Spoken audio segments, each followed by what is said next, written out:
Well, President Trump has posted on social media that the final aspects of a deal with Iran is being, quote, finalized after a marathon number of calls with Middle Eastern leaders tonight.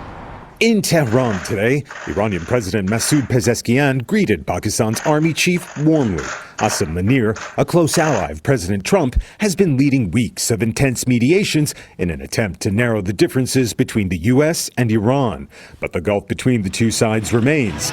The Strait of Hormuz, where 20% of the world's oil transits, remains a key sticking point. Washington and Tehran have imposed dueling blockades on the vital waterway, sending gas prices soaring. But it's the Islamic Republic's nuclear program and large stockpiles of nearly bomb-grade, highly enriched uranium, which the president says is his red line. They're never going to have a nuclear weapon. And we'll have that over with soon. It'll be over with soon. How soon is anyone's guess. Despite the ceasefire holding, President Trump has been frustrated at the pace of talks and has been presented with options for restarting military action. Amos Yadin is the former head of Israeli military intelligence and current advisor to Israel's government. Will the war with Iran restart? It depends, of course, on the Iranians. If the Iranians will compromise on the nuclear issue, on Hormuz, I think the war will not resume. Nobody wants to resume the war, neither Trump nor the Iranians. If the Iranians will continue to be tough as they were until now, the president will be in a huge dilemma. Now, how the president proceeds is still unclear. Just a few days ago, he gave Tehran a loose deadline of early next week to return what he might consider a suitable offer to end the war, Jerika. But so far, it's not clear how any of the major sticking points between the two bitter rivals will be resolved. MTS Tayeb in Tel Aviv tonight. Thank you.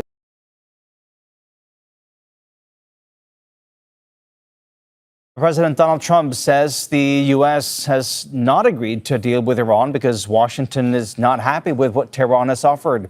He's been speaking at a meeting of his cabinet at the White House. The U.S. president insists the Strait of Hormuz will be open to everyone and no country will control the waterway.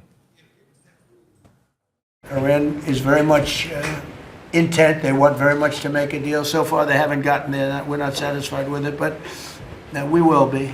We will be either that or we'll have to just finish the job. But their Navy is gone, as I've said 1,000 times. Their Navy is gone. Their Air Force is gone.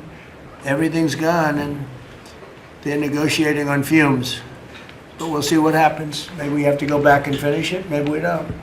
Right now, I mean, you can speak to Steve Witkoff and Jared. They're doing a good job. But right now, I think it looks like they want to just make a deal. They want to. They have, I don't think they have a choice. They're just going back to the internet because they're getting clobbered. Their economy is in free fall.